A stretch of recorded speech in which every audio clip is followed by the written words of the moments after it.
Shift by Gary Keller, how top real estate agent tackle through times. इस book का complete summary मैं आपको दूंगा इस वीडियो में। वीडियो एंड तक देखना, बहुत काम आएगा अगर आप एक एजेंट हो तो। इस बुक को लिखा गया था 2008 के मार्केट क्रैश में, जब सारे एजेंट रास्ते पे आ चुके थे, उनको लीड नहीं मिल रहा था, प्रॉपर्टीज सेल नहीं हो रहा था, बहुत लोग डिप्रेस्ड हो चुके थे। उस सिचुएशन में गैरी केलर ने इस बुक को लिखा था, जिससे उस सारे एजेंट उस टफ टाइम को ट्रैकल कर पाए और अपने आप को, अपने कारोबार को एक नया मोड़ दे पाए। इस बुक में 12 पॉइंट ऑथर शेयर करते हैं, जिसके माध्यम से आप किसी भी मार्केट क्रैश को, मार्केट डाउनफॉल को हैंडल कर पाओगे इजीली, अगर आप इन्हें सही से फॉलो करते हो तो। गैरी केलर का फेमस कोट ये कहता है, if you can shift gears, shifting both your thinking and tactics, you will accelerate ahead of time. माने इसका मतलब ये है कि अगर आप अपने गियर को थोड़ा शिफ्ट कर लोगे तो आपका मानसिकता और आपका स्ट्रेटजी माने प्लान शिफ्ट हो सकता है। इस बुक का मेन पॉइंट ये है कि अगर मार्केट क्रैश होता है तो क्या करना है एज एन एजेंट, क्योंकि तब आपको सेल्स नहीं मिलेगा, लीड्स नहीं मिलेगा, आपका प्रॉपर्टी नहीं बिकेगा, आपको पैसा नहीं मिलेगा, कमाई नहीं होगा। तो तब एग्जैक्टली क्या करना है कि कैसे आपको लीड मिल पाए, सेल्स जनरेट हो पाए और पैसा आपको मिल पाए, वो सब कुछ गैरी केलर हमारे साथ शेयर करते हैं इस बुक में। इस बुक का लिंक नीचे डिस्क्रिप्शन बॉक्स में होगा, अगर आप चाहो तो परचेस कर सकते हो। और हाँ, इस वीडियो को लाइक कर देना अगर वीडियो पसंद आता है तो, और सब्सक्राइब करके रखना अगर आप रियल एस्टेट कंटेंट पाना चाहते हो तो, और इंडस्ट्री में आगे बढ़ना चाहते हो तो। ओके, सो शुरू करते हैं। नंबर 1 पॉइंट ये है कि get real, get right mindset and then action. सबसे पहले आपको अपने मानसिकता को सही करना होगा, आपके मेंटालिटी को सुधारना होगा। माने अगर मार्केट डाउनफॉल जाता है तो डरना नहीं है, आपको प्लान करना है कि कैसे आप उससे बाहर निकल पाओगे। इसे कहते हैं get real and get it right. देखो, आपका कारोबार थोड़ा डाउन जाएगा, उससे डरना नहीं है आपका बिल्कुल, आपको उस चीज को संभालना है, आपको सारे डेटा को इकट्ठा करना है और देखना है कि कहां से आप ब्रेक थ्रू निकाल सकते हो। सबसे पहले आप अपने माइंडसेट को ठीक करो और फिर उसके मुताबिक एक्शन लो। अपने कारोबार में कुछ ऐसा चेंजेस करो जिससे आपको लीड मिल पाए या फिर आपका एक्सपेंस कम हो पाए। जो हमारा सेकंड पॉइंट है, रिमार्जिन योर बिजनेस एक्सपेंस मैनेजमेंट। आपको देखना होगा कि कैसे आप अपने एक्सपेंस को कम कर सकते हो। आपका बहुत सारा एक्सपेंस हो सकता है, जैसे एडवर्टीजमेंट, एम्प्लॉय फीस, और भी बहुत सारे फालतू खर्चे हो सकते हैं आपके पास एज एन एजेंट या फिर एज अ ब्रोकर। आप सब कुछ कैलकुलेट करो और देखो कि कैसे आप अपने एक्सपेंस को कम कर सकते हो धीरे धीरे।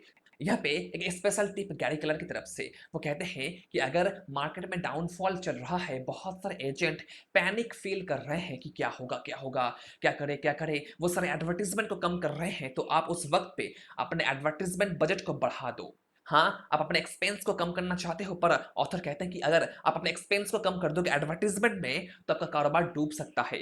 आप अपने एक्सपेंस को कम करो बाकी सारे चीजों में, पर यहाँ पे आपको अपने एडवर्टीजमेंट बजट को बढ़ाना होगा, जिससे आपको और लीड मिल पाए। क्योंकि मार्केट में एडवर्टीजमेंट नहीं होगा, बहुत लोग पैनिक हो चुके हैं, सारे एजेंट्स डर रहे हैं, वो अपने एड्स को कम कर रहे हैं, और यही आपके लिए सही वक्त है अपने एड्स को बढ़ाने का और मार्केट को कैप्चर करने का लॉन्ग टर्म के लिए। आप अपने खर्चे को जरूर कम करो, पर एड्स में खर्चा कम मत करो, उसे बढ़ा दो, देखना आपको लीड मिलता रहेगा धीरे धीरे। जो मैंने भी खुद देखा था, लॉकडाउन के समय पे बहुत सारे एडवर्टीजमेंट बैनर एड्स खासकर जो स्ट्रीट्स पे होते हैं वो कम हो चुके थे। पर कुछ ऐसा कंपनीज थे, कुछ ऐसे अच्छे कंपनीज थे, उन्होंने एडवर्टीजमेंट कम नहीं किया था, उन्होंने उस एडवर्टीजमेंट को बढ़ा दिया था, जिससे उनका सेल इंक्रीज हो चुका था। आपने शायद ये नोटिस किया होगा उस वक्त पे। सेम चीज ऑथर हमें यहाँ पे बताते हैं कि आप अपने एडवर्टीजमेंट को बढ़ा दो उस वक्त पे। ओके, नंबर 3 है, do more with less, use leverage. अगर आप एक सिंगल एजेंट हो तो लेवरेज आपके पास उतना नहीं होगा, पर अगर आपके पास टीम होगा तो आप उन टीम को इस्तेमाल करके अपने लीड को बढ़ा सकते हो, अपने फ्रेंड्स एंड फैमिलीज को इस्तेमाल कर सकते हो, या फिर अपने पुराने कस्टमर्स से लीड जनरेट करने की कोशिश कर सकते हो, मैंने लेवरेज ले सकते हो उन सारे इंसानों से। आप लोन भी उठा सकते हो अपने बिजनेस को एक्सपैंड करने के लिए। तब के समय पे बैंक सारे बहुत कम इंटरेस्ट में लोन आपको दे देंगे, जिसका फायदा आप ले सकते हो और अपने बिजनेस को एक्सपैंड कर सकते हो। ये कहना है लेवरेज का। नंबर 4 है, फाइंड द मोटिवेटेड सेलर।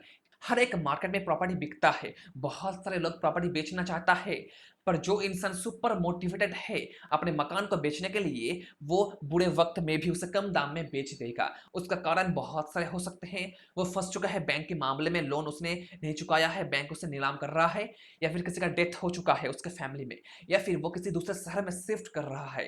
कारण जो भी है, वो अपने घर को बेचना चाहता है और उससे जल्द से जल्द मुक्ति पाना चाहता है, तो वो हुआ एक मोटिवेटेड सेलर। आप अपने लिस्ट को चेक करो और उन्हें टारगेट करो जो इंसान मोटिवेटेड है उस वक्त पे, क्योंकि क्योंकि वो लोग बेच देंगे अपने प्रॉपर्टी को। वो सारे लोग मुक्ति चाहते हैं इस प्रॉब्लम से, इस झंझट से। Okay, so find a motivated seller. Number 4 का पॉइंट यही कहता है। नंबर 5 पे है get to the table, use 3 C's of lead generation. 3C क्या है? Capture, connect and close. First of all capture करो, अपने एडवर्टीजमेंट के माध्यम से कैप्चर करो और फिर उनके साथ कनेक्ट करो, जो मैंने आपको बताया था the Millionaire real estate agent summary में, जिसका वीडियो आपको मिल जाएगा नीचे डिस्क्रिप्शन बॉक्स में। कंप्लीट समरी मैंने दिया है आपको उस बुक का, उस वीडियो में देख लेना। यहाँ मैं आपको शॉर्ट में बता दूं, कैप्चर, कनेक्ट एंड क्लोज का मतलब यह है कि सबसे पहले आप ढूंढो कि कौन से लोग प्रॉपर्टी खरीदना या फिर बेचना चाहते हैं, और फिर धीरे धीरे उनके साथ रिलेशनशिप बिल्ड करो धीरे धीरे, और फिर उसके बीच बीच में अपने प्रोडक्ट्स को प्रमोट करते रहो, और फिर कुछ महीने बाद धीरे धीरे आप उस डील को क्लोज करने की जो टेक्निक है उसे इस्तेमाल करो और फिर उसे क्लोज कर दो। इसे कहते हैं कैप्चर, कनेक्ट एंड क्लोज। एक दिन में नहीं होगा, एक हफ्ते में भी नहीं होगा, महीने लगेंगे, क्योंकि घर बार खरीदना बेचना एक बड़ा निर्णय होता है। लोग बहुत बहुत सोचते हैं और फिर जाके फाइनल निर्णय लेते हैं कि कहाँ खरीदना है फिर कहाँ बेचना है। आपको सब्र से काम लेना होगा और इस प्रोसेस को फॉलो करना होगा धीरे धीरे, तभी काम बनेगा। ओके, तो सबसे पहला काम आपका यहाँ पे यह है कि ढूंढो कि कौन से लोग प्रॉपर्टी बेचना या फिर खरीदना चाहते हैं, और फिर उनके साथ कनेक्ट हो जाओ धीरे धीरे, सोशल मीडिया के माध्यम से, व्हाट्सएप के माध्यम से, या फिर फिजिकली कनेक्ट हो जाओ, उनके लाइफ में घुल मिल जाओ, और फिर धीरे धीरे उस डील को क्लोज करने लगो, प्रमोट करने लगो और फिर क्लोज करने लगो। नंबर 6 पे है catch people in your web, use internet lead conversion technique. यहाँ पे ऑथर बोलते हैं कि इंटरनेट पे जो भी आपका कनेक्शन है, सोशल मीडिया प्लेटफॉर्म्स पे जो भी कनेक्शन है, जिन्हें भी आप जानते हो ऑनलाइन पे, उनसे लीड जनरेट करने की कोशिश करो। आपने शायद ईमेल लेकर रखा है उन सारे क्लाइंट्स से जिन्होंने भी आपके वेबसाइट को विजिट किया था। अगर आपके पास पर्सनल वेबसाइट नहीं है तो आज ही बना लो। बहुत सारे एजेंट्स क्या करते हैं कि वो अपने जो कंपनी है उनके वेबसाइट पे ही अपना सब कुछ लिस्ट कर देते हैं और वहां से लीड जनरेट करने की कोशिश करते हैं। हाँ, वो सही है, पर ऑथर बोलते हैं कि अगर आप खुद का एक वेबसाइट बना लेते हो तो वो और बेहतर होगा उससे, क्योंकि आपके पास एक अपना खुद का लीड होगा और आप धीरे धीरे अपने कारोबार को भी एक्सपैंड कर पाओगे उसके माध्यम से। आप अपना एक वेबसाइट बना लो जिससे आपको लीड जनरेट करने में आसानी हो उस बुरे वक्त में भी। यहाँ पे एक चीज ऑथर ने शेयर नहीं किया है, वो ये है कि सोशल मीडिया मार्केटिंग कैसे करना है, और उसका वजह ये हो सकता है कि इस बुक को लिखा गया था 2008 में।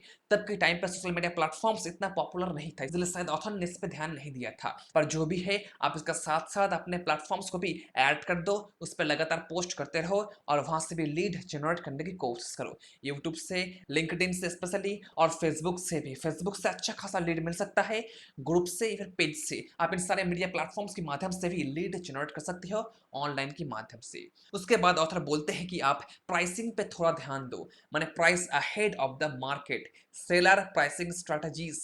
देखो, जो भी इंसान प्रॉपर्टी खरीदना या फिर बेचना चाहता है, उसके साथ साथ एक इमोशन अटैचमेंट होता है कि ये मेरा घर है, 1 करोड़ के नीचे मैं नहीं बेचूंगा कुछ भी हो जाए, मैंने बहुत मेहनत से इसे बनाया है, उससे कम दाम में मैं नहीं बेचूंगा।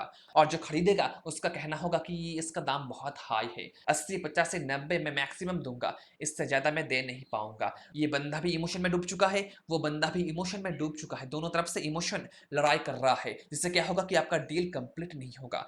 आपको यहाँ पे क्या करना है कि आपको सही से प्राइसिंग करना है, दोनों के बीच से इमोशंस को बाहर फेंकना है, और बीच में थोड़ा बीच में कुछ करना है, माने 95, 96, लेट्स 94 के अंदर सेटल करना है। ये आपका काम है, प्राइसिंग को ठीक ठाक करना है, इमोशन को भगा के प्राइसिंग को ठीक ठाक करना, तभी आपका सेल होगा। ऐसा कभी मत करना कि 2 लाख 3 लाख इधर उधर हो रहा है तो वो मान नहीं रहे हैं और आपने भी छोड़ दिया है। नहीं, आप मनाओ, धीरे धीरे मनाओ, उन्हें समझाओ कि ये होगा वो होगा, आपका प्रॉपर्टी बिक सकता है बहुत ही जल्दी अगर आप प्राइस को थोड़ा कम कर देते हो या फिर प्राइस को थोड़ा बढ़ाते हो तो आप खरीद सकते हो। ये थोड़ा समझाओ उन्हें और उन्हें कॉमन ग्राउंड पे लाओ और डील को क्लोज कर दो। 7 पॉइंट में ऑथर हमें यही बताते हैं।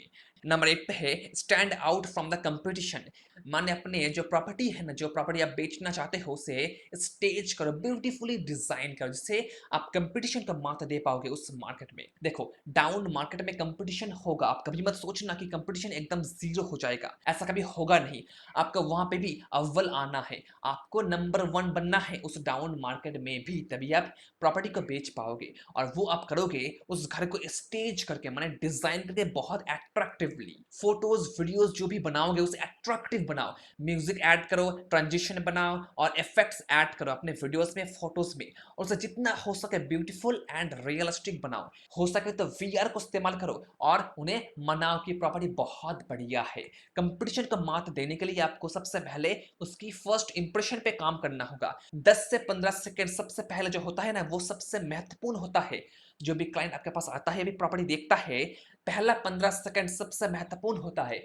उसी वक्त में वो क्लाइंट डिसाइड कर लेता है कि प्रॉपर्टी खरीदना है या फिर नहीं खरीदना है। आपको उस समय पे सबसे ज्यादा काम करना होगा। अपने वीडियोस को, फोटोज को ऐसा डिजाइन करो कि वो अट्रैक्टिव फील हो, या फिर जब आप उन्हें फिजिकली घर को विजिट करवाओगे तो घर को इतना सुंदर बनाओ कि वो वाव करने लगे। दरवाजा खोल दो, पंखा चला दो, विंडोज को खोल दो, साफ सफाई करके रखो और हल्का सा एक सेंट वहां पे डाल दो और उसे ब्यूटीफुल बनाने की कोशिश करो फिजिकली एंड साइकोलॉजिकली। तभी वो मानेंगे प्रॉपर्टी को परचेस करने के लिए। स्टेज करो और फिर देखना कंपटीशन आपको छू भी नहीं पाएगा उस डाउन मार्केट में भी।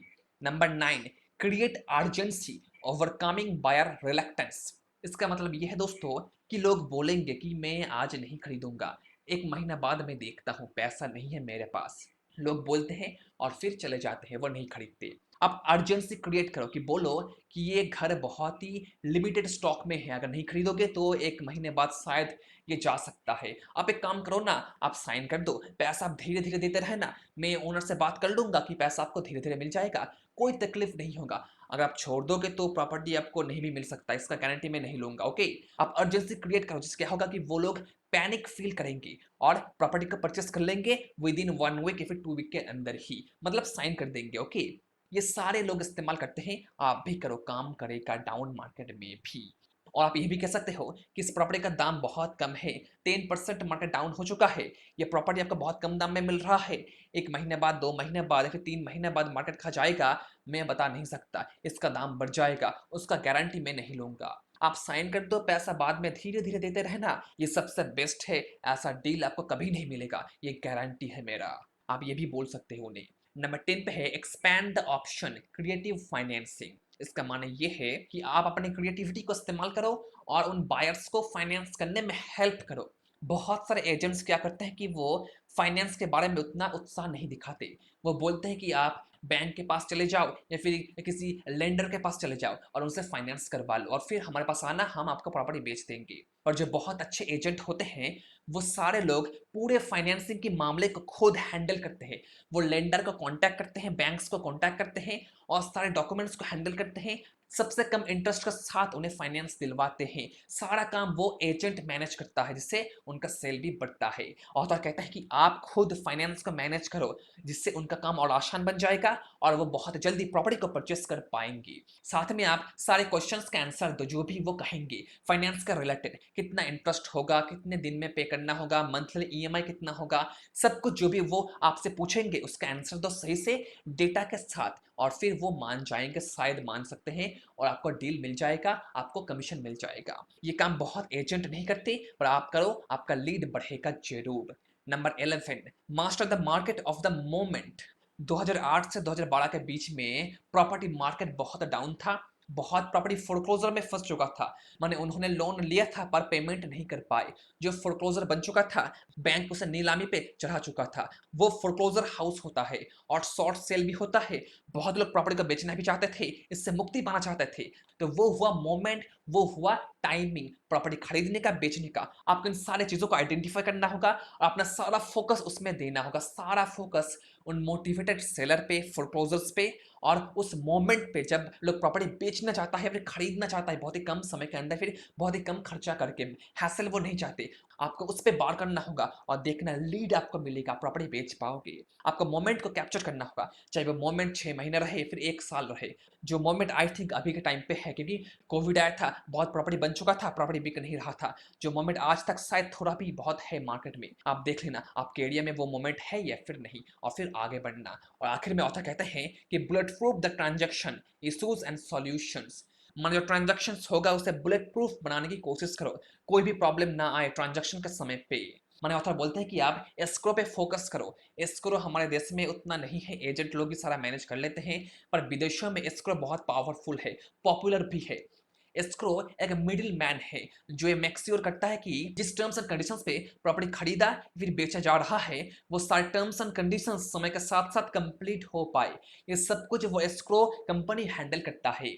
मानिए अगर बायर कहता है कि मैं प्रॉपर्टी नहीं खरीदूंगा, मेरे पास पैसा बहुत कम है, तो वो नहीं होगा, आपको पैसा भरना ही होगा और वो करवाएगा वो एस्क्रो ऑफिसर। ये लीगल कानून है, इसे करना ही होगा, नहीं तो जेल हो सकता है, फाइन भी हो सकता है। तो ये सब कुछ मैनेज करता है वो एस्क्रो ऑफिसर, वो एस्क्रो कंपनी। हमारे देश में मुंबई में एक दो कंपनी है एस्क्रो के ऊपर, बहुत बड़े ट्रांजेक्शन में वो डील करते हैं, माने 100 करोड़ या फिर उससे ज्यादा ट्रांजेक्शन में वो डील करते हैं। वो आपके पैसे को बचाते हैं, आपके डील को बचाते हैं। छोटा मोटा काम हमारे एरिया में एजेंसी कर लेते हैं, इसके लिए एस्क्रो नहीं चाहिए, पर वहां भी आपको साइन करवा लेना होगा कि पैसा आप किस माध्यम से दोगे, कब दोगे, आपको सब कुछ क्लियर करना होगा, तभी डील होगा, नहीं तो प्रॉब्लम में फंसोगे आप और पैसा आपको नहीं मिलेगा। तो यहाँ पे बहुत स्कैम होता है, आप सतर्क रहना और सावधान रहना और साइन करवा लेना अपने टोकन पे या फिर डील एग्रीमेंट पे, तभी काम बनेगा।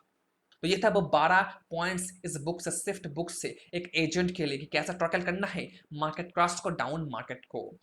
इन समरी में कहूंगा कि शिफ्ट होगा, मार्केट क्रैश होगा, आपको प्रिपेयर रहना होगा और उसके मुताबिक काम करना होगा। आपको बहुत दूर का सोचना होगा, अपने माइंडसेट को एक्सपैंड करना होगा और देखना होगा कि कैसे आप अपने प्रॉफिट मार्जिन को बढ़ा सकते हो। एडवर्टीजमेंट को कम करना नहीं है, उसे बढ़ाना है, बट दूसरे एक्सपेंस को कम करना है। अपने व्यापार को ऐसा तैयार करना है जिससे आपको लीड मिल सके, आप लेवरेज लो किसी और टीम का, किसी और एजेंट का, अपने फ्रेंड्स एंड फैमिलीज का लेवरेज लो और लीड जनरेट करने की कोशिश करो। खुद को तैयार करो, मोटिवेट करते रहो कि हाँ होगा, हाँ होगा। आप हार मत मानो, काम बनेगा। Never give up, anyone can do it but not everyone will. ये कोट आपने सुना होगा जरूर गैरी क्लर्क की तरफ से। और लास्टली, आपके पास जो भी है, जो भी पॉसिबल रिसोर्स है, उसे इस्तेमाल करो और लीड जनरेट करने की कोशिश करो, प्रॉपर्टी बेचने की कोशिश करो, पैसा कमाने की कोशिश करो। ये बुक आपको ये कहता है।